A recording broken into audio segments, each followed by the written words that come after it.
श्री ओम नमः सिद्धेभ्यः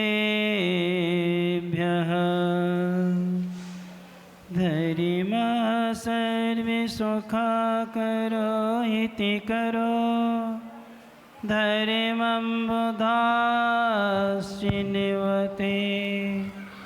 धैर्यमेनैव समाप्यते शिवसुखम् धैर्यमाय तस्मै नमः धैर्यमाय तस्मै नमः धैर्यमाय तस्मै नमः। अनंत अनंत सिद्ध परमिष्टि भगवंतों की जय। देवाहि देव 1008 मूल्य श्री संभवनाथ भगवान की जय। परमे पूज्य आचार्य भगवान संत श्रोमणी गुरुवर श्री विद्यासागर जी महाराज जी की जय। परमे पूज्य नवाचार्य श्री समय सागर जी महाराज जी की जय। परमे पूज्य मुनिवर 108 अजित सागर जी महाराज जी की जय। पूज्य मुनिषि निराग सागर जी महाराज जी की जय। 2.5 में 3 कम 9 करोड़ महामुनिराजों की जय। बोरी 105 अलग विवेकानंद सागर जी महाराज की जय।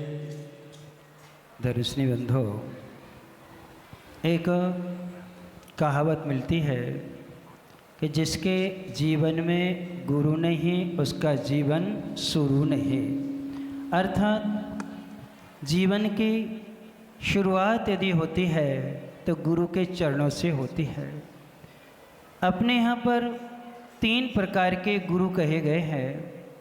एक पालन करने वाले गुरु होते हैं, एक पार कराने वाले गुरु होते हैं और एक ज्ञान कराने वाले गुरु होते हैं। माता पिता पालन कराने वाले गुरु हैं जो हमारे जीवन का लालन पालन अच्छे से करते हैं, संरक्षण करते हैं। प्रथम गुरु माता पिता होते हैं जो हमें लौकिक शिक्षा देते हैं और हमें समझदार बनाते हैं। उनके लिए कहा जाता है शिक्षा गुरु हुआ करते हैं। और संसार के दुखों से जो हमें पार कराते हैं, कर्म से जो हमें मुक्त कराते हैं, वो हमारे लिए पार कराने वाले वीतरागी गुरु हुआ करते हैं। इन्हीं गुरु से हम संसार से पार होते हैं, क्योंकि प्रभु भी होते हैं और गुरु भी होते हैं। सब कुछ होता है, लेकिन जब तक ज्ञान नहीं होता है उनकी पहचान नहीं हुआ करती है। पहचान कराने वाले गुरु होते हैं।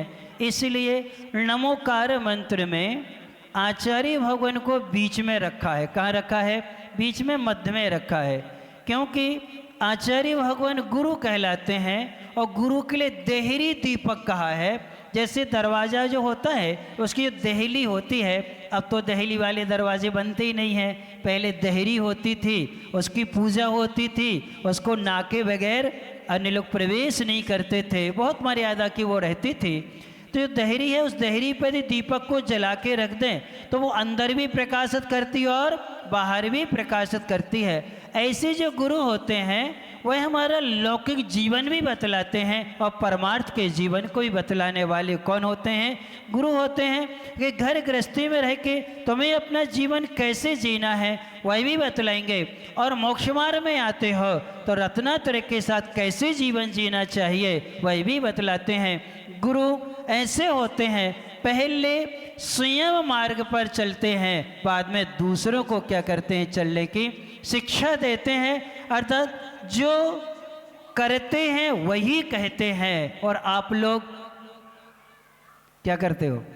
जो कहते हो वो करते नहीं हो।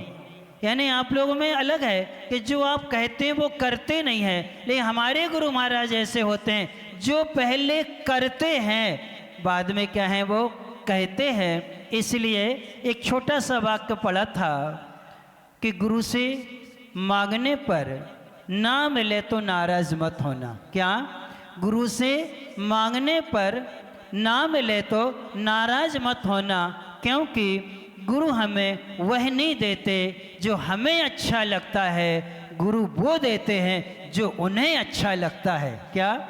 जो आपको अच्छा लगता है वो गुरु कभी नहीं देते हैं। इसलिए उनसे मांगने पर कभी नाराज़ नहीं होना, लेकिन वो वही चीज़ देते, जो उन्हें अच्छी लगती है वो तुम्हें क्या करते हैं, देते हैं। कि जो तुम्हें अच्छा लगता है उसका उन्होंने त्याग कर दिया है। उन्होंने क्या किया, उसका त्याग किया है। और जो वो अच्छा लगता है वो कल्याणकारी होता है, इसलिए गुरुजी वही हमें दिया करते हैं। ऐसे गुरु की महिमा अपने शब्दों से कही नहीं जा सकती है, क्योंकि नीतिकारों ने लिखा है कि जितनी भी पृथ्वी है इसको कागज़ बना लिया जाए, और जितने वन हैं उन सारे वनों की लकड़ी का पेन यानी कलम बना ली जाए, और बृहस्पति स्वयं भी गुरु के गुणों को लिखने बैठ जाए तब भी लिख नहीं सकते हैं। सारे समुद्र की स्याही बना ली जाए तब भी गुरु के गुणों को लिखा नहीं जाता है। अर्थात गुरु नाम जपो मन बचकाए, गुरु महिमा बढ़नी न जाए। ध्यानत राय जी ने लिखा है कि गुरु की महिमा वचनों से कही नहीं जा सकती है, उन्हें लिखा नहीं जा सकता है। इसलिए गुरु का नाम जो है मन वचन काय से क्या कर लो, जप कर लो, ध्यान कर लो, उतने मास से अपने क्या होता है, कल्याण हो जाया करता है। अभी बैठे बैठे एक हाइकू लिखी, गुरु की वाणी जीवन सुधारती। क्या? गुरु की वाणी जीवन सुधारती। श्रद्धा से सुनो या गुनो, क्या करो, श्रद्धा से सुन लो अथवा श्रद्धा से गुन लो तो हमारे जीवन क्या हो जाता है, सुधर जाया करता है। ऐसा जीवन अपन सब गुरु महाराज के पवित्र चरणों में व्यतीत करना है। गुरु की पहचान प्रत्येक शिष्य को होना चाहिए, और गुरु शिष्य को तो क्या करते हैं, एक नज़र में क्या है, पहचान लेते हैं। क्योंकि एक बहुत अच्छी हमने पंक्ति पढ़ी थी, शिष्य की कौन सी बात है गुरु से अनजानी, शिष्य की कौन सी बात गुरु से है अनजानी, सागर को मालूम है बूंद में कितना पानी।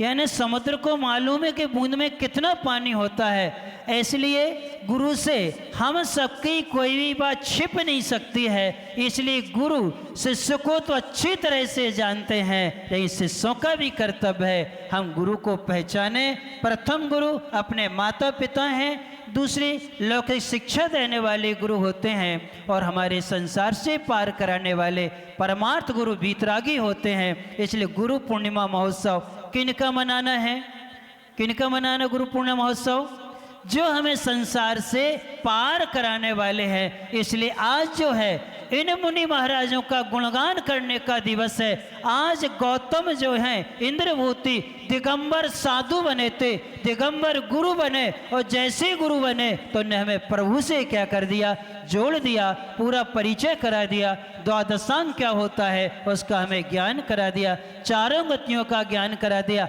यहाँ तक कि उन गौतम ने महावीर भगवान का परिचय करा दिया कि एक बार गुरु की वाणी नहीं सुनने से कितने संसार में भटका। यही मारीच का जीव है जो समोषण से उठ कर के चले गए थे, और आज वो क्या बन गए, महावीर बन गए हैं। ये संदेश भी किन्होंने दिया, गौतम जी ने हमें बोध कराया कि बात नहीं मानने से कितने भटकते हैं, और जब बात मानी तो आज हम क्या बन गए, जगत गुरु बन गए। ऐसे अपन सब लोग गुरु की महिमा को समझते हुए अपने जीवन को कैसा भक्त बनाए, इसलिए कहा है हमें वक्त के भक्त नहीं बनना, हमें हर वक्त के भक्त बनना। क्या? हमें वक्त के भक्त नहीं बनना, हमें हर वक्त के भक्त बनना है। हमारी भक्ति तो हनुमान जैसी होना चाहिए, जो वक्त पर नहीं राम के लिए हर वक्त काम आए हैं। ऐसे तलवाड़ा वालों की भक्ति होना चाहिए, हनुमान जैसी कि आज महोत्सव है सो आ जाए, से 4 महीने नहीं आना है। हमें तो हनुमान जैसे हाथ जोड़े राम के चरणों में खड़े रहना है। आपकी आज्ञा और हमारे जीवन का क्या है, धन्य भाग होगा। ऐसा अपन सब लोग ऐसे गुरु पूर्णिमा महोत्सव को मनाएंगे, क्योंकि आज हमारे बीच में जिन सबसे हमने सीखा है, हम सबको जिनसे मिला है, हम कभी नहीं कहते वो गुरु हमारे बीच में नहीं है। भले देह से नहीं है, लेकिन श्रद्धा से और गुणों से तो हमारे हृदय में विराजमान है, क्योंकि हम तो एकलव्य हैं। हैं जो चित्र को देख करके गुरु की कभी कमी एहसास नहीं होने दी है। ऐसे हम सब अपने हृदय को एकलव्य जैसा बनाएंगे और गुरु की कमी को कभी एहसास नहीं होने देंगे। उनकी छवि से हम सब कुछ क्या करेंगे, सीखेंगे। ऐसा पवित्र जीवन अपन सब बनाएंगे, क्योंकि 18 वर्ष गुरुवर के चरणों में व्यतीत होने जा रहे हैं और उस समय से हमने निकट रह के पाया है। हमें इस दुनिया में जीवन में माता पिता से भी नहीं मिला, अर्थात लौकिक शिक्षा गुरुओं से नहीं मिला, जिन्होंने सब कुछ क्या उनसे नहीं मिला है। लेकिन जो हमें इन गुरुवर से मिला हुआ है वो कभी हम अपने जीवन में भूल नहीं सकते हैं। अर्थात इतनी बड़ी असीम वात्सल और प्रशम मूर्ति हैं, इतनी बड़ी कृपा हमारे गुरु महाराज की है। ऐसे इन गुरुवर के चरणों को कभी छोड़ना नहीं। इसलिए हम कहते हैं, हे गुरुवर भटक रहा था थका हारा राह दिखाई ऋणी तुम्हारा। हे मुनिवर कभी ना हो विराधना आपके संकेत हमारी साधना। ऐसा संकेत मिलता रहे और हम साधना करते हुए उनके मार्ग पर बढ़ते रहें। अपन सब ऐसी गुरु भक्ति के साथ में जुड़ करके अपने जीवन को प्रकाशमय बनाएंगे और अपनी कमियों को दूर करते हुए अच्छा जीवन बनाएं। इन्हीं मंगल